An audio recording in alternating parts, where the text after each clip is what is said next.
And we are live, Senators. Thank you, Alex. Good afternoon, everybody. This is the Vermont State Senate Committee on Institutions. Today is February 22nd, 2022. And I understand all of this week, every date can be read both forwards and backwards and be the same thing. I think that's pretty fascinating.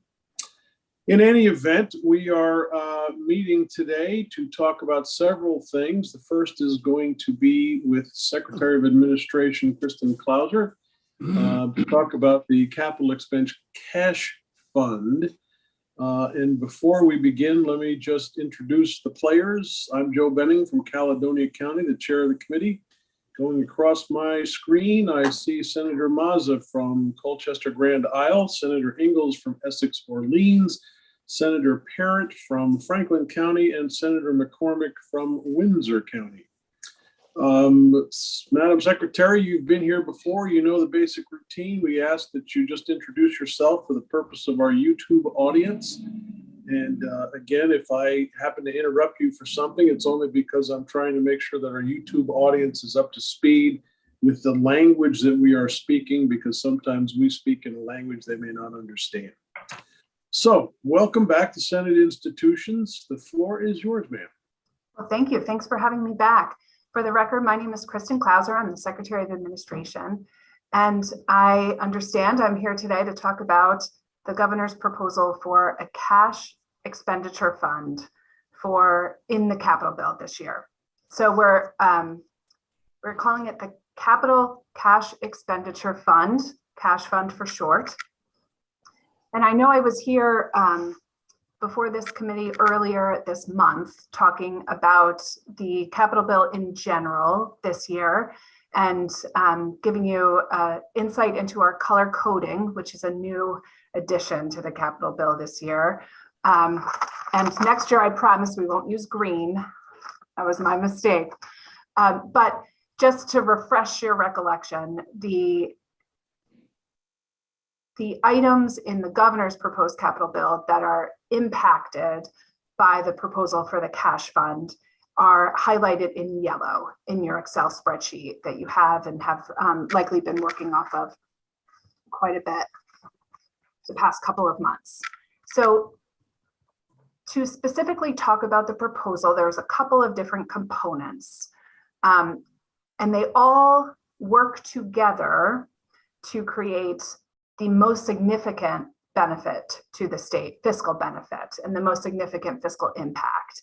However, some of them are severable and have, benefits in isolation of themselves. So I'm going to talk about them as a package because that's where you get the biggest bang for your buck.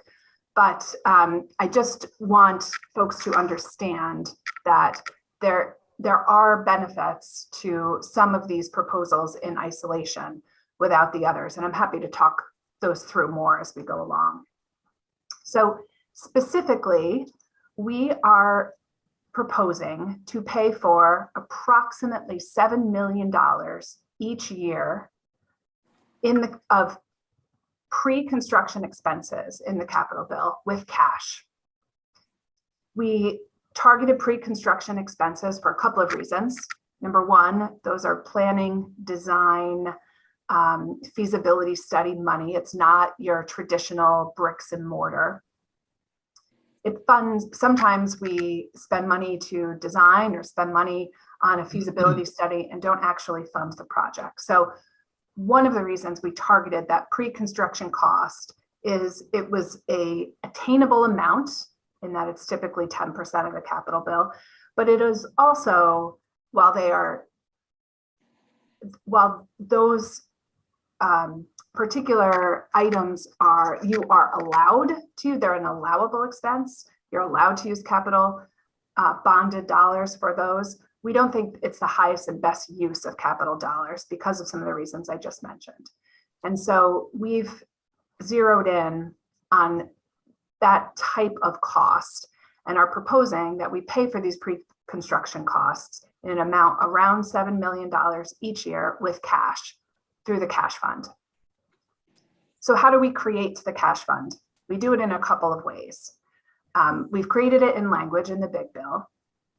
We are proposing for fiscal year 23 that we use two funding sources to pay for the pre-construction items in the FY23 capital bill. The first is a general fund transfer in the amount of $6.2 million. And the second is about $300,000 in interest savings. And we get those interest savings from a separate proposal, which is a proposal in the BAA that calls $20 million in general obligation bonds.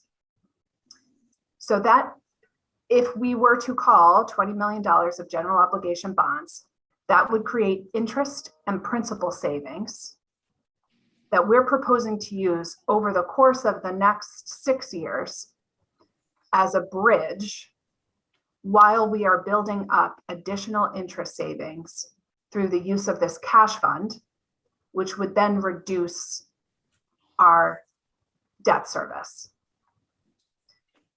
So, Madam Secretary, if I could stop you, there's a lot of moving parts here. One of the things you spoke about was the BAA, which you and I know is the Budget Adjustment Act. I just want to make that clear to the YouTube audience.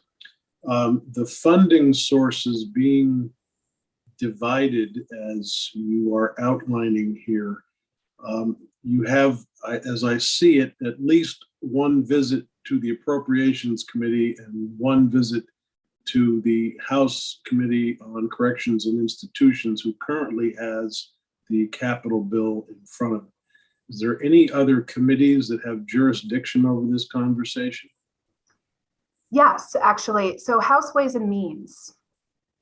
We were in Ways and Means. I was in Ways and Means last week talking about this proposal as well, because they have some statutory authority over debt service. Okay. Any pushback from that quarter?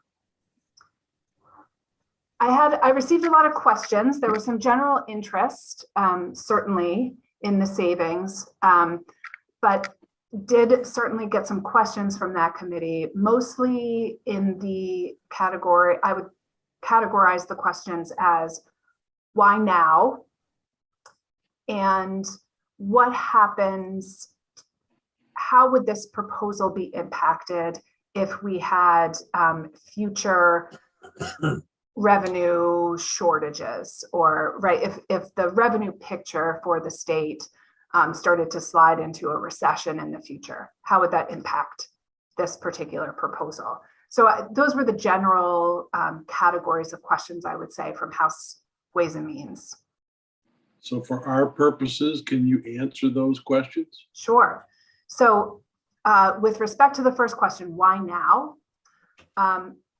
I would say we have an incredibly unique opportunity in front of us in that the federal money coming into the state has created both a substantial one-time general fund surplus, as well as the ability to swap some of the items in the capital bill with ARPA funds for water and sewer infrastructure.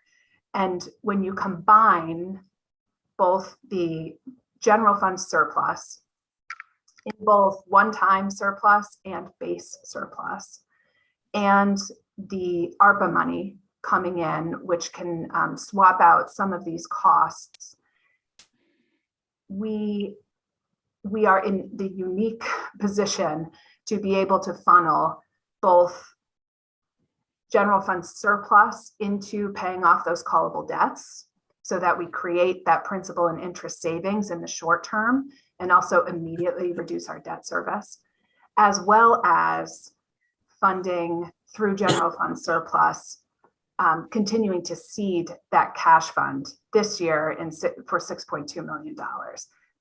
And our general fund base surplus allows us to move the buildings and general services engineering line item, which has been in the capital bill for the past approximately 10 years. And that line item represents architects and engineering staff at BGS. So we've capitalized on some of our base surplus and moved additional money into the BGS base budget to cover these staff expenses so that we're not paying interest on staffing costs. So when you combine all of those opportunities together, it creates a very unique opportunity for us to really capitalize and make some wise investments this year that will translate to both resiliency and future financial savings for the state. Which leads me to the answer to the next question, which is, Okay. how is this proposal impacted in times of hardship, right? I just talked about how we have a unique opportunity because of the influx of money to do this now. But what happens in 5 years if there's an economic downturn? And this proposal is both, it creates some flexibility and also creates resiliency, because what we're doing through this proposal and the continued use of a cash fund while we have the money to do it is we are lowering our debt service. We're capitalizing on interest and principal savings and funneling that into a cash fund to use to continue to lower our debt service. And maybe most importantly, preserve funding capacity so that in future years, we will have preserved capacity to borrow more if necessary, because we haven't maxed out our credit card in years where we can use cash instead. So we preserved that, credit limit that CDAC sets for us, for lack of a better word. And we have it available if we need to use it in an out year because of a unique circumstance or a year where there's a special hardship.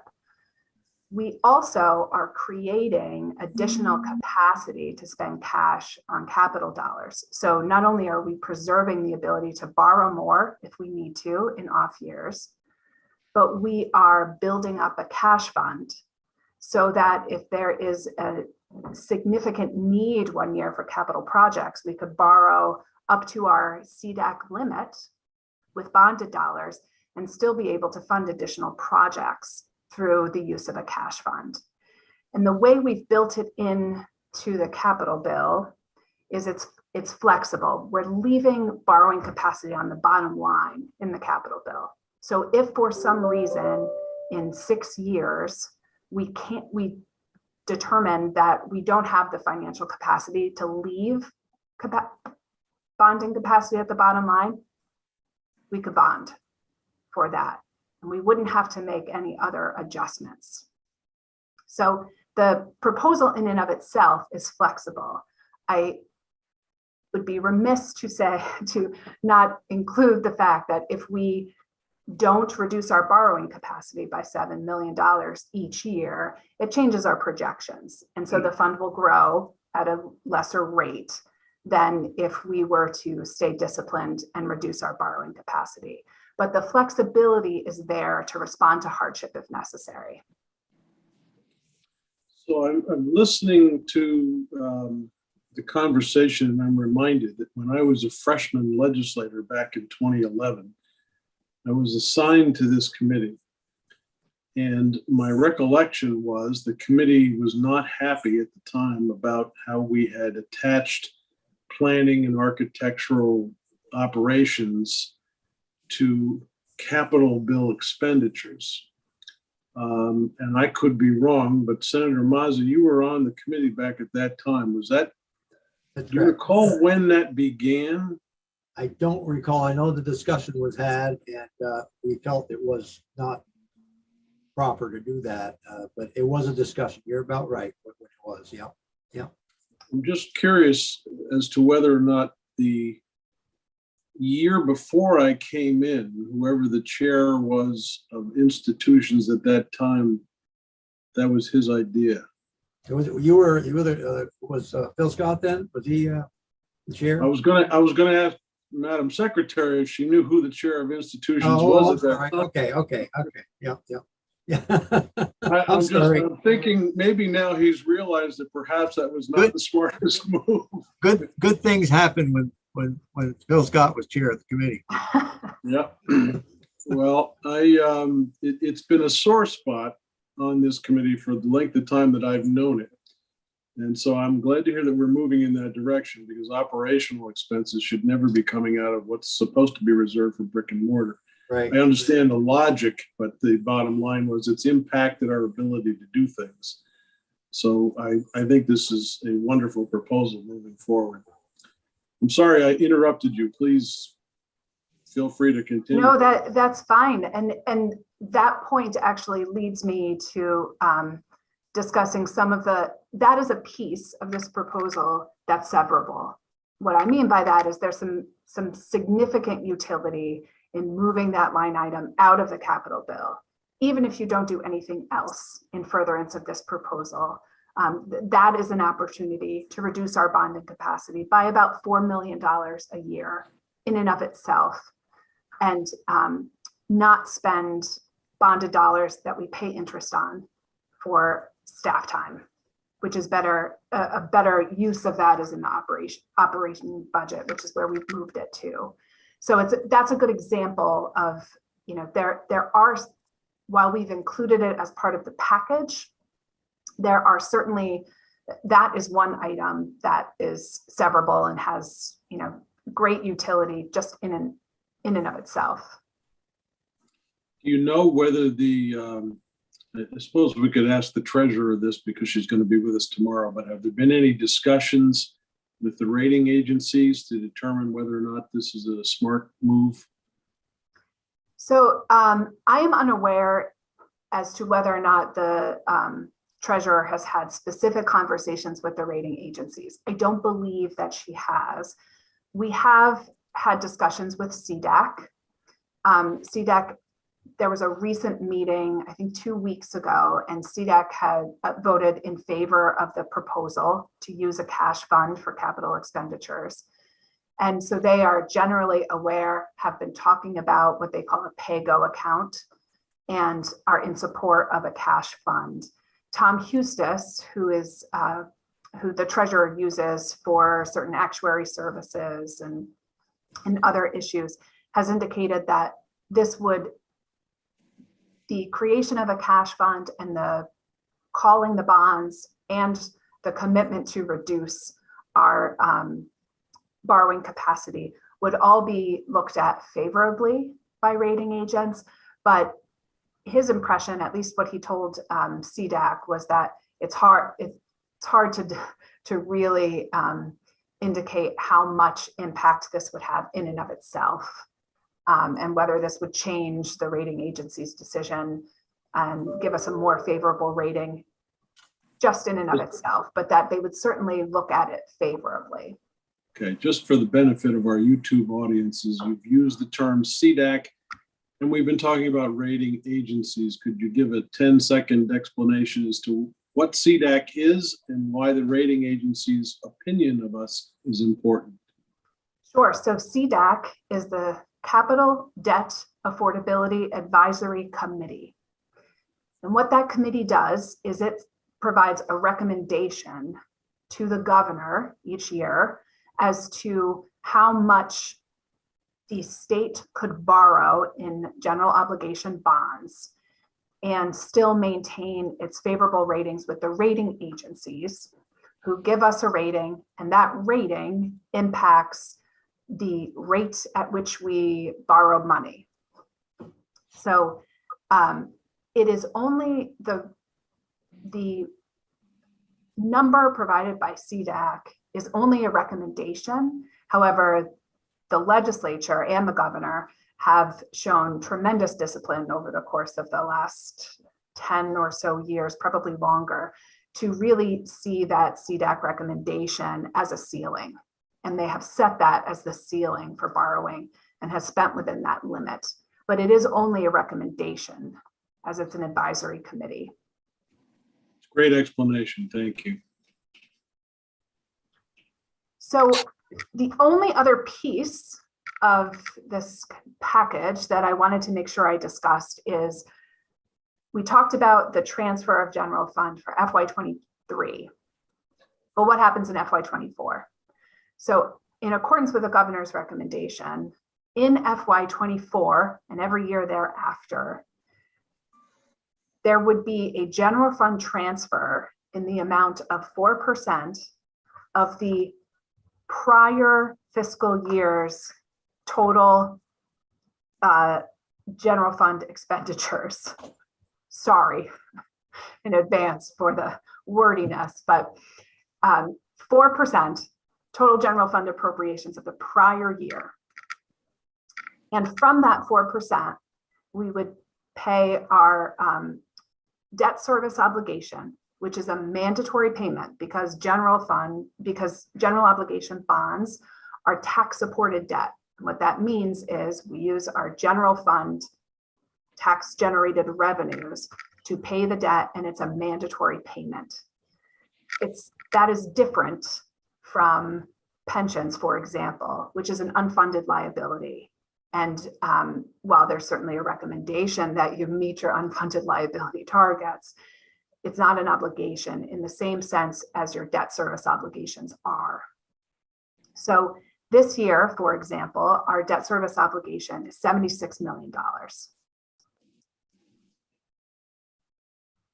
The difference between that $76 million and the 4% overall number is around $7 million. And that coincides with what with the amount of cash expenditures that we're suggesting. So what this would do going forward is it would take 4%, pay the debt obligation, and the remainder, which will be around $7 million, but could fluctuate depending on what our debt service obligation is, would be funneled into the cash fund. And we would use that money plus any interest and principal savings also funneled into the cash fund to continue to pay for capital projects with cash moving forward. Eventually, through this 4% transfer and the interest and principal savings gained from both the callable bonds and reducing our debt service by about $7 million each year. Eventually, in the next 10 to 15 years, the cash fund would be self-sustaining, meaning we wouldn't have to funnel any general fund into the cash fund. It could continue to pay the $7 million of cash for capital expenditures without requiring anything but the principal and interest savings that we're receiving from reducing our debt issuance. Then once we hit that self-sustaining mark, it starts to gain more and more. But recognizing that at some point it will be self-sustaining, we've built in through language a review of that 4%. So that the treasurer and the Department of Finance and Management is reviewing that percentage to determine whether or not we should adjust that downward as the cash fund becomes self-sustaining. So future legislatures, while this is certainly the objective, legislators change and makeup of new legislatures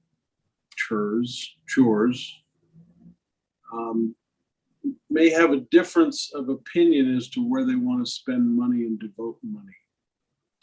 Pension system being the classic example. What happens if the legislature is not disciplined enough to reach the objective of a self-sustaining fund? So a couple of things could happen. If we are still reducing our debt service, but let's say we're reducing it by 3 million instead of 7 million. It'll just take longer to get to that self-sustaining point, which means that it will require an addition, if you want to pay for all of the pre-construction costs with cash, it will require additional, it will require a greater general fund transfer. But there is still utility in reducing our debts, in reducing our bonding capacity each year, whether it's by $7 million or $3 million. We're still preserving that capacity, and we're still gaining some principal and interest savings. And actually, the principal and interest savings increased pretty significantly from the $7 million year over year, because you're aggregating that interest and principal savings. And it's really building on itself rather quickly, which means that if there's 1 year where we're reducing our bonding capacity by $2 million instead of $7 million, it doesn't have as significant of an impact because you're compounding those savings year after year.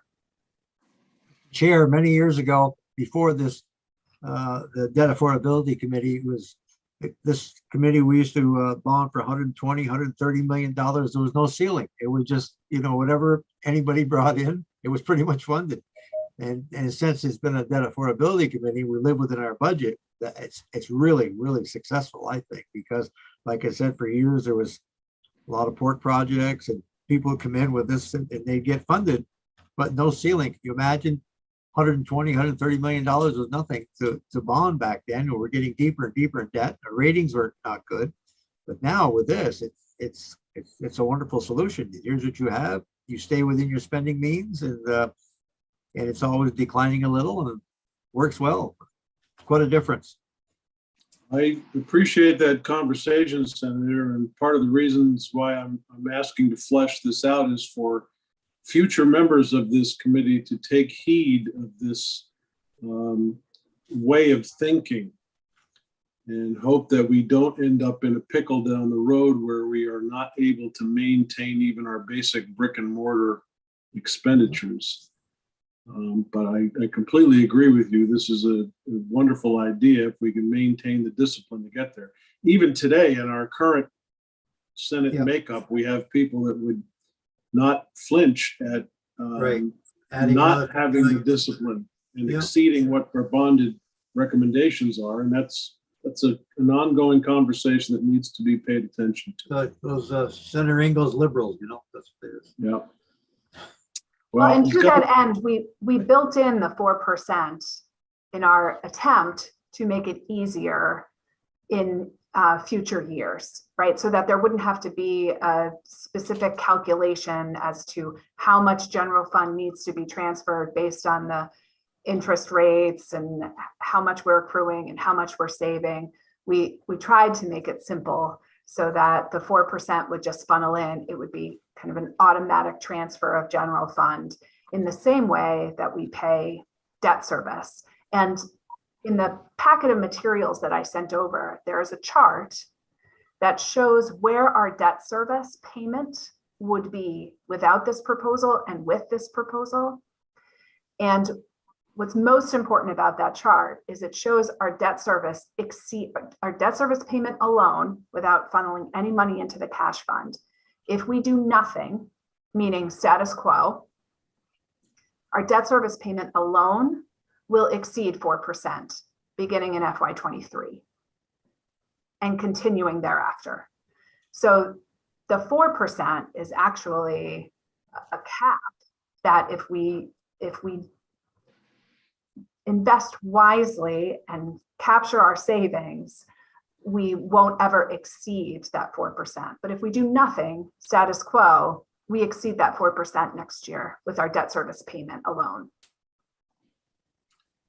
That's a good reminder to those in the YouTube world that the documents you're referring to are all available to the public on our website.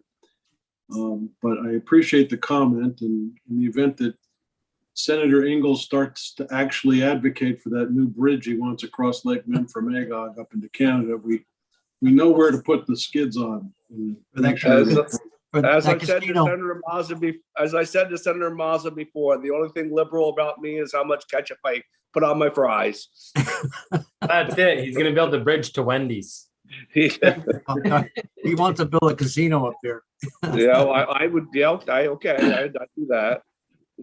Well, I've been in this business now for 12 years, and I know that there are a lot of people who have a lot of different ideas. And if somehow you can hold on to this mindset going forward, I think the capital bill and institutions committees will be in fine shape. I think it's a great idea. It's a great plan. I mean, if it's not brick and mortar, it's not even a real thing. Why are we bonding for it? I applaud you, Commissioner, and the governor and everybody for that strategy. So, Madam Secretary, I don't know if Secretary, I apologize, Madam exhausted Secretary. have we exhausted your testimony this afternoon? You have exhausted my testimony, but I'm happy to take additional Great. questions if there are some. Great job, Kristen. Great job. Thank Thank you. you. Committee, additional questions? Now, if we could just reduce the amount of that's tacked on to every project that we have automatically, the 10%, then we'll be making some gravy. Senator McCormick. Thank you. I used to be a teacher, and at the end of every class, I would wrap it up by telling them what it was I just told them, which just do the final summation of everything you've just, and I was listening, but just tie it up. Sure, I'm happy to. So the major change in the capital bill this year is the introduction of the cash fund. We are proposing the creation of a cash fund to pay for pre-construction costs. So the amount of funding within the capital bill is not changing. What is changing is the source of funding. We're paying for approximately 10% of the capital bill in cash. And that 10% represents the pre-construction costs, design, feasibility, and planning. And that's The not non-bricks bonded. and mortar. That's not bonded money. That is general That's right. We fund. currently bond It's in for the- those okay, projects and okay. it's an allowable expense for bonded dollars. But we don't think it's the highest and best use of bonded dollars. And so we're proposing we pay for those types of expenses contained within the capital bill with cash. And that's not ARPA money. That's general fund. That's right. From That's, Vermont well, so it's a taxes. combination, but it would be mostly general fund because how we're paying for the cash fund is through one, interest and principal savings received from the $20 million of callable general obligation debt. So that $20 million would immediately create principal and interest savings that we would funnel into the cash fund and immediately reduce our debt service by $20 million. Then this year, we're proposing to transfer an additional $6.2 million from general fund surplus in order to pay for the cash in order to pay for projects in cash in the FY23 capital bill. Going forward, FY24 and beyond, we would take 4% of the prior year's general fund appropriations and funnel that into a fund that we would use to pay our debt service obligation, which is this year $76 million. And then the remainder of that fund, which this year would be about $7 million, would be funneled into the cash fund and used combined with the principal and interest savings from the callable bonds and reducing our debt service to pay for the projects in cash moving forward year after year. And paying for approximately $7 million of projects in the capital bill with cash year after year would reduce our bonding capacity by about $7 million every year. And then that would produce interest and principal savings that would compound over time, eventually allowing the cash fund to be self-sustaining. My first year in the Senate, Madeline Kunin, Governor Kunin, had a similar plan. You just talked about cash in lieu of bonding. But we had a surplus that year. We were doing good. We're doing pretty good right now. Does your approach work in bad times? It does, to the extent that if we did nothing, right, concentrating on that 4% number, if we do nothing, our status quo would require us to pay 4% or more of our prior year general fund obligations every year just to satisfy our mandatory debt service obligations. So this is actually creating a cap of 4%, which would be lower than what our debt service is in years to come if we did nothing. So it creates a model that I think is sustainable even in hard years. But it also, because we're leaving that bonding capacity on the bottom line, there's some flexibility built into the proposal so that there could be adjustments in out years if economic circumstances really required that adjustment to be made. Thank you. Thank you, Mr. Chairman. So the plan is to bind future legislators to this plan in some fashion. The pressure has to be kept on there. The other challenge, though, going forward is to start finding architects and planners who can be bought for less than 10% of a given project.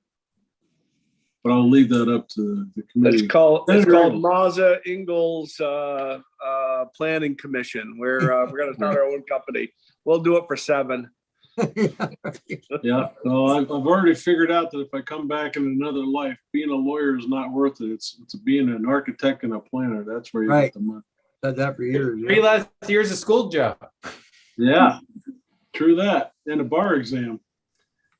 Well, Madam Secretary, thank you very much for joining us this afternoon. As you know, the Capitol bill is still over on the other side of the building, and it will eventually work its way towards us. So we may need to have you come back to continue the conversation depending on what they've done with the proposal.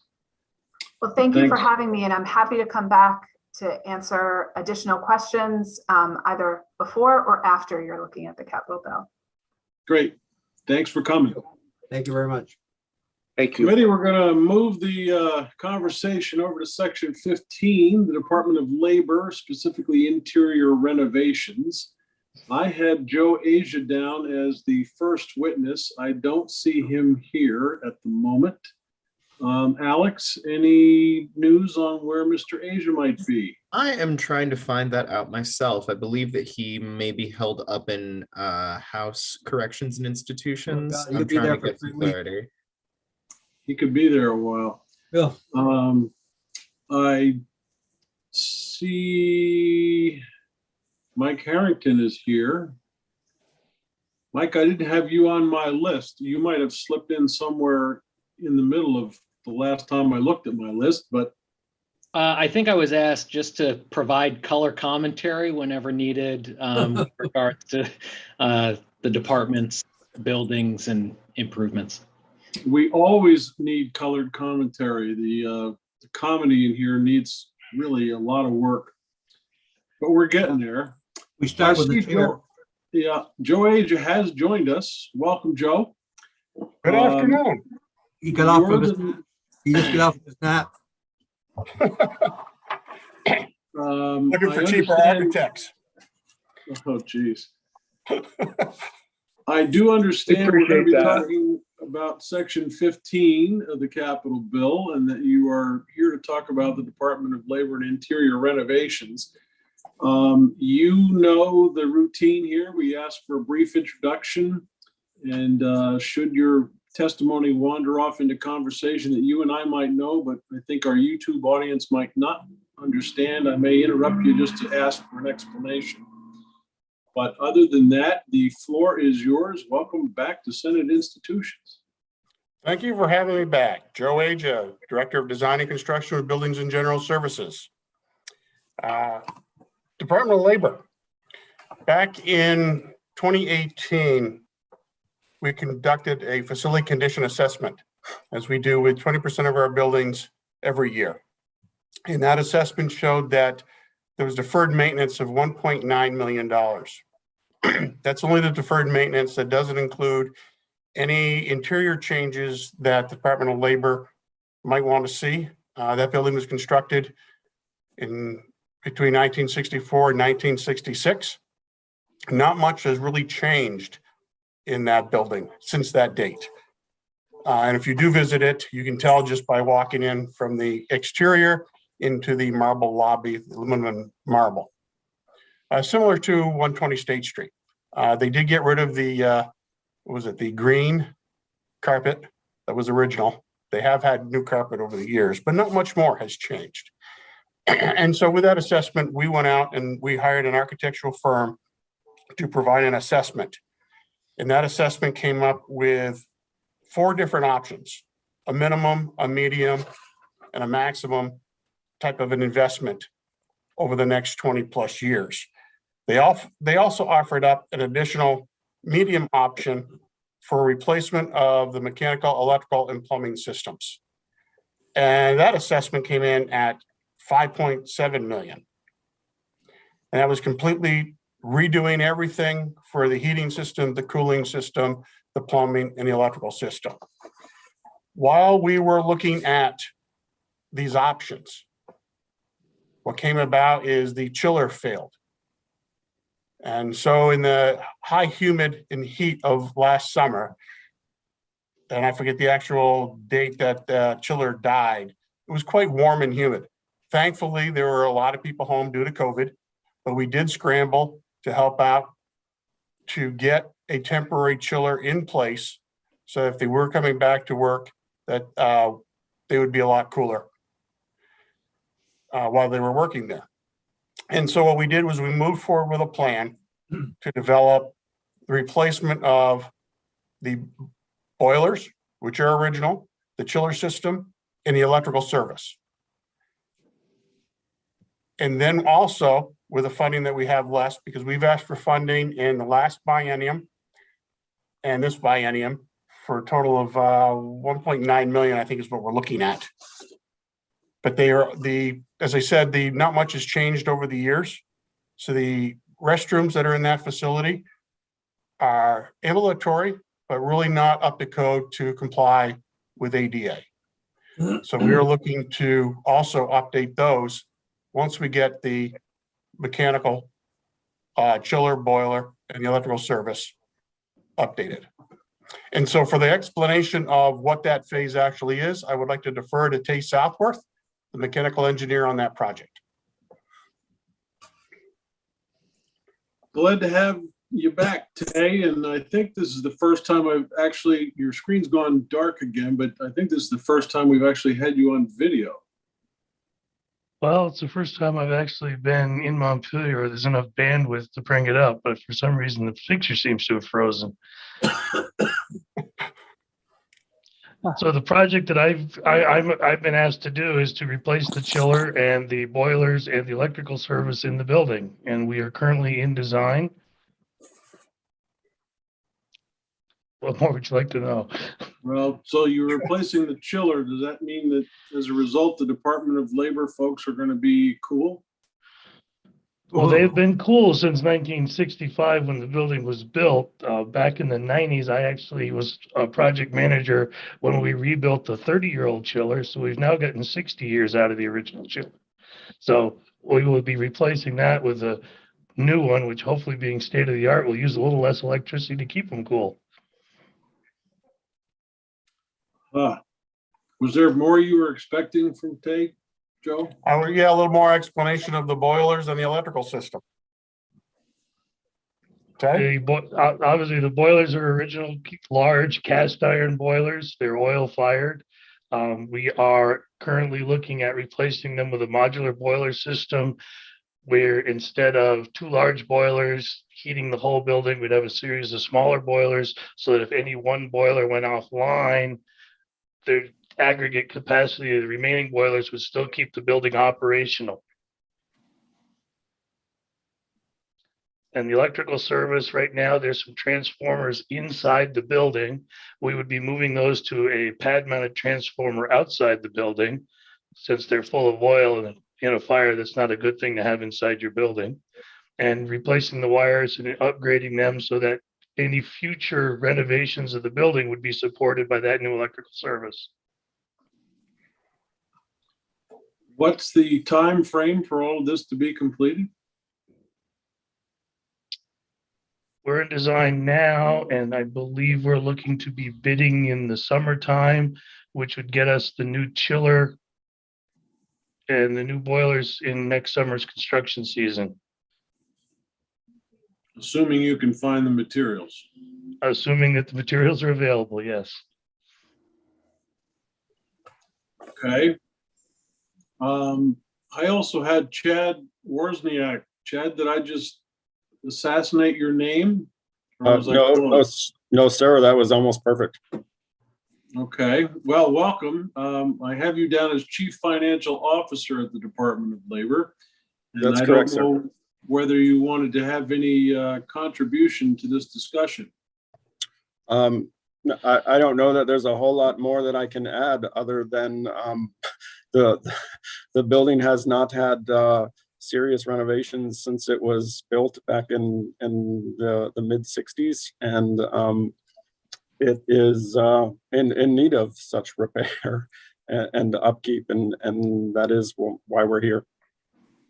So there's been some suggestion that the Department of Labor folks are not quite cool enough yet. Is that? Yeah, I think we could go for days on that topic if you wanted to, sir. I was just trying to open it up for some comedy, but it doesn't seem to be clicking the right way. Oh, I think there's all sorts of smiles and laughs. All right. Committee, anybody have questions, comments?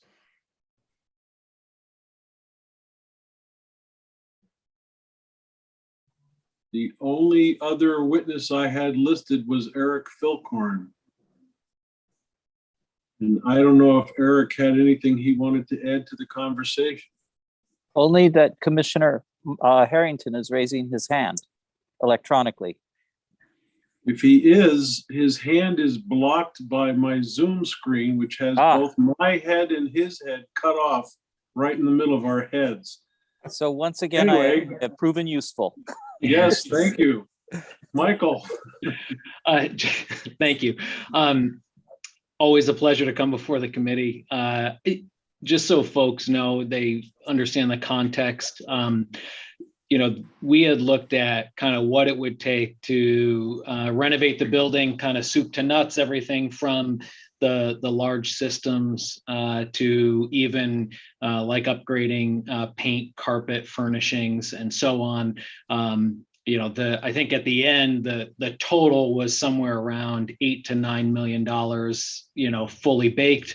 But I think, we're simply on the road to whatever a future building looks like. We have two buildings, one here in Montpelier, one in Burlington. And I think we're wanting to make sure the foundational components of our buildings are appropriate. And so we've been doing minor upgrades to the building, over the years. But to Joe Asia's point, nothing significant in recent history. I think even the carpet is probably 25 plus years old, which is new when you think about how old the building is. But for what we're looking at is probably needing to rent the chiller again to keep us cool under pressure this summer as we move through this process. And then, the following summer, we'd be looking at redoing these systems. I think we know that the heating and cooling systems and the electrical are priority one. And that's why they're first on the list. And, we'll go from there in terms of kind of what is next in terms of necessary upgrades, either for deferred maintenance or significant to keeping the buildings operational. How many people are actually occupying that building? Well, in a hybrid world, probably half of what I'm going to say, but I think we roughly run about 125, when everybody was at their desk. And then we have about another 100 in the field. So it's anywhere from 125 to 150 in the building. I'm going to go back a little bit in history. a year or so ago, you guys were having some problems with computers trying to get off the ground with getting checks to people. How's that situation now? Well, you're right. We had a little bit of a snag there, if you will. And we were able to serve 100,000 Vermonters during 2020, another 55,000-ish during 2021. The system itself needs to be upgraded. We still have a lot of manual processes. We don't have good program integrity in place in terms of financial integrity, and things like cybersecurity are always a concern for our aging system. The difference is that they're not housed on site here anymore. So the unemployment insurance system is actually offsite at a third-party vendor location, but it still runs on 1970s technology. So we are moving through the modernization project. Both the House and the Senate will see that in our budget request for FY23, which just helps us move the project along. Right now, just for folks on the line, we're at probably average for this time of year. So we have somewhere between 5,000 and 6,000 people that are collecting during what we call the busy season, or when people are laid off due to seasonal changes. I think we're roughly around 5,000 right now of people collecting. And so that's relatively typical for us. So it's relieved the pressure in terms of getting checks out the door, but there's still a significant amount of pressure from the federal government and from auditing agencies. And I kind of equate it to, like, if you've ever watched an emergency room sitcom or a hospital sitcom where they wheel the patient into the emergency room and all the doctors and nurses descend and there's rubber gloves flying everywhere and they're trying to save the life, and then the individual goes off to surgery and they're kind of left with this aftermath of what just took place, and now they need to clean that up. We're going through that process now in terms of cleaning up our programs, meeting our federal requirements, doing the necessary reviews, monitoring, and auditing that has to happen. And again, a lot of our processes still take manual work to complete them. So that is just keeping the load pretty heavy. Well, I know you got a ways to go, but it sort of sounds nice that you may have actually turned the corner on the COVID world. That's a good thing to hear from a legislative perspective. Absolutely. Committee comments, questions. Senator McCormick. Thanks. First of all, Commissioner Harrington, it's good to see you looking relaxed after I almost didn't recognize you. What is the difference between a chiller and air conditioning? I am probably not the best person to answer that. I will toss it to Joe or. Tanya's the guy. So if you think about air conditioning, that would be the cool air that's blowing on you, keeping you comfortable. The chiller is the engine behind that. It's what makes the cold water that's delivered to the devices that cool the air. So it's part of the air conditioning system. Correct. Okay. And what are the energy efficiency indicators in this? How energy efficient is this system? Since we've just barely started design, I haven't actually seen the technical specs on the chiller itself, but over the years, the kilowatts per ton has been traditionally trending downward. So if we were to replace a 60-year-old chiller with a modern chiller, it's going to use less electricity to do the same job. I thought you were going to fix the old one. You're going to replace it. No, I fixed it 30 years ago. It's time for a new one. Okay. All right. That's all. Thank you, Mr. Chairman. So we've been talking all afternoon with the Secretary of Administration about capital bill expenditures, usually including about 10% to the estimated cost for the purpose of planning and architectural design. It sounds like here you've actually gotten those done before you actually know what the total cost of the project is. How does that work? In the original study that was done, there was a cost estimate that was put together. We used that cost estimate when we went out for the RFP for the services to design the new chiller, boilers, and electrical service. And Okay, at some point during the design, they will be refining that estimate. interesting. All right, I just wanted to make sure you had the money out there somewhere. Committee, other questions? I don't see anybody chomping at the bit, so we hope that the folks working at the Department of Labor will officially become cool at some point down the road. Thank you very much, folks, for coming to join Senate Institutions this afternoon. I am Appreciate sure we will be seeing you again. Absolutely. The other goal in all this is to also make sure we replace the boilers before the boilers fail, because then we're going to have to figure out how to keep us warm. So we can slide it in there. If Tay works his magic, then hopefully we can make sure we're in good standing going forward. I hope some of my committee members remember that, because that'll be a conversation down the road a piece. Thank you. All right. Thank you guys again. We'll see you, I'm sure. Thank you. Thank you, Commissioner. We're going to shift gears again, committee, over to a resolution we were talking about a couple of weeks ago, and I don't see Mike Chernick on the line just yet. Anything from Michael, Alex? No, I've let him know that we're running early. I have not heard anything from him. But he had confirmed earlier last week that he would be in attendance. Okay, well, he's got 1 minute.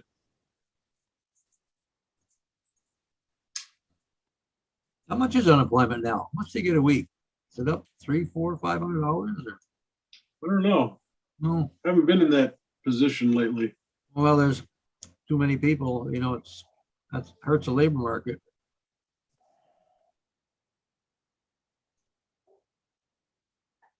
It's amazing. You have to wonder where all the people went to, because we got job openings everywhere you look. Like I was saying, everywhere I don't care what kind of occupation you want to enter, there's an opening somewhere. Good pay too, a lot of good paying out there, good paying jobs. Yeah, a lot of companies are name your price, just show Yeah. up. Oh yeah, you just can't, Steve, right up to JP, just tell me what I need to pay you, just show up. anybody, whether the delivery drivers or anybody, you can, electricians, plumbers, wow. I think we found our next calling. It's Mazza Ingalls Architecture. There you go, I that's right. I can see it. I can sit with a piece of paper and sketch it out. You Yeah. can do the financing part. I'll do that. You bring lunch. Yeah, I'm gonna name that firm Dewey, Cheatham and Howe. Yeah. The two of us could probably make as much as a lawyer makes in 1 hour, we could make it an hour. Yeah, I wonder if I could get my $250 an hour up there at JP. That would be a change of pace. You just put that decimal in the right spot. You got it. We make Yeah. $250 an hour, but it's $2.50 an hour. That's the difference. All right, I see Michael Chernick is now joining us again. And Michael, I'm going to start by saying your clock is still off. And I was looking at Eric Philcorn's office the other day, and his clock was just fine. So how is it we get to look at your clock backwards? I don't get that. Oh, You're muted, Michael. You're muted. I was saying it has something to do with the Zoom. It's beyond my control, but I'm just turning around quickly, Senator. It's definitely in the right direction as I'm looking at it. Interesting. Oh, well, we are here to talk once again about the joint resolution authorizing Forest and Parks to transfer some land in the towns of Eden and Belvedere.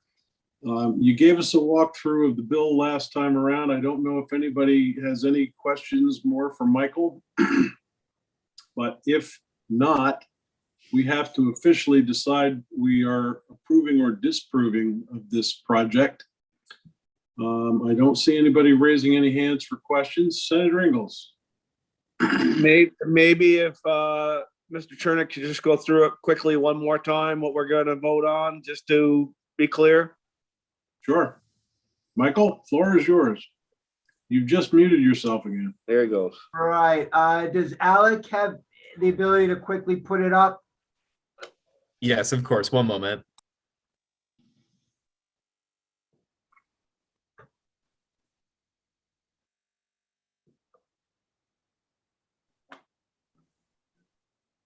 Perfect, thank you. This again is in a nutshell. This is the resolution that comes before the institutions committees on an almost annual basis. There is a statutory authority that allows the Department of Forest, Parks and Recreation to sell and lease and make various other property exchanges on land that the department directly owns. And this resolution is the 2022 version, and compared to some other years, it's a fairly straightforward. Other years, it involves multi-year leases and millions of dollars of ski areas. That's not the case this year. This deals with land that is in the Long Trail State Forest in the town of Belvedere and Eden, and there is adjacent land that's owned jointly by the Nature Conservancy and the Land Trust of Vermont Land Trust. And there's a question about the boundaries between the state forest and the land owned by these two nonprofits. And this resolution provides that there'll be an exchange of quitclaim deeds. And as a result of those deeds, it will be clarified exactly where on the land these boundaries exist.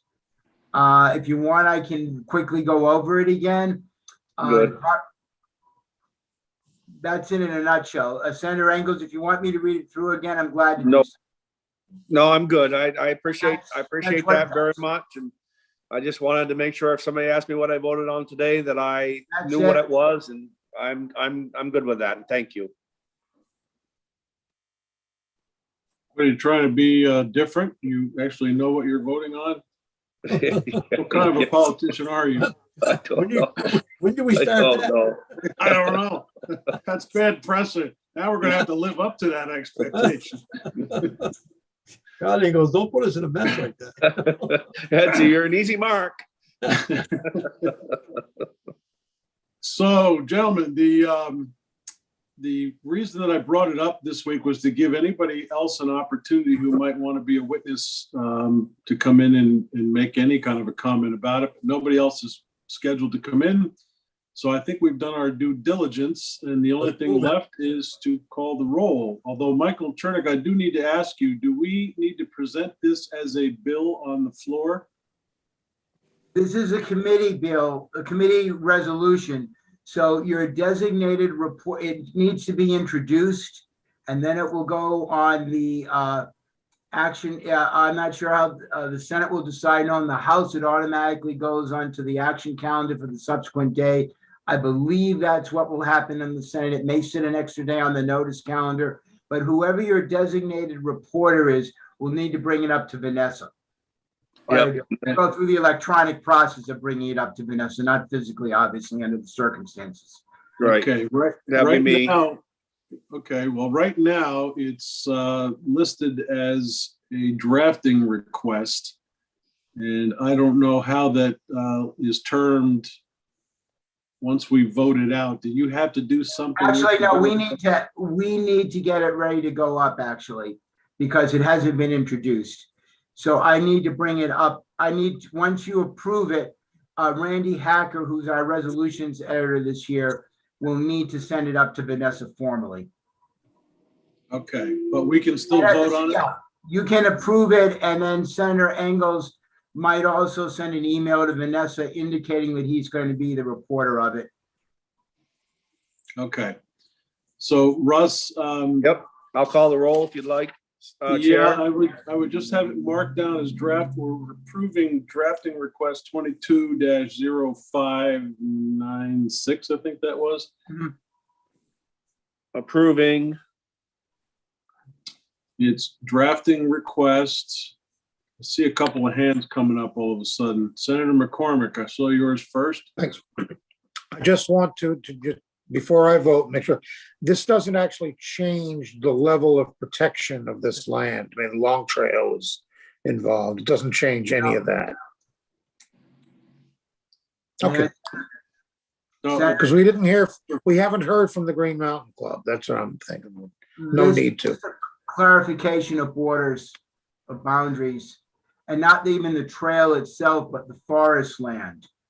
This doesn't deal with the actual trail right away and path per se. This is dealing with the larger land on which the trail is located. There have been ambiguities as to where the actual boundaries are, and this would just allow clarification of that. And the parties in Doesn't impact the actual tread of the trail. and the parties in question all are guardians. This is land to be set aside. This is not development land. Oh, no, this is not, this is all with two conservation organizations, Right. Department of Forest, Parks and Recreation. As I said, there were some inconsistencies as to exactly where the boundaries were. Yeah, Clarifies it, and the parties have already agreed. This is the last step to make that official. that was my understanding. I just wanted to clarify it again. That understanding is correct. Put a star. Okay, thank you. Are we ready? Senator Parent, did you have your hand up? I just had to step out quick. I was making sure we hadn't voted yet, but Okay. So Russ, did you get the number? I did. So Senate institutions on 2/22/22 is prepared to approve or disapprove the drafting request of 22-0596. I will start out and I will vote in the affirmative. Senator Mazza, Yes. Senator McCormick, Yes, Senator Parent, yes. and Chair Benning. Yes. So we have- Russ, Yes. technically it's joint resolution draft request 22-0596. Okay, I stand to be corrected. Joint resolution. Drafting request Drafting request. 22-0596. Correct. And Got it. Michael, I don't know, I'm assuming that's going to go up to Vanessa and she's going to say that's fine, but that's not the way it's going to appear on the calendar. I'm I'll trying to figure out. have a JRS number. Okay, And so it's a two-pronged process. I will have downstairs in drafting operations formally send it upstairs to Vanessa or bring it up because it's just being introduced. And then at the same time, I would suggest that Senator Ingalls email Vanessa to say that he's going to be the sponsor when the time comes. Yep. The reporter, rather. The reporter, right. all right.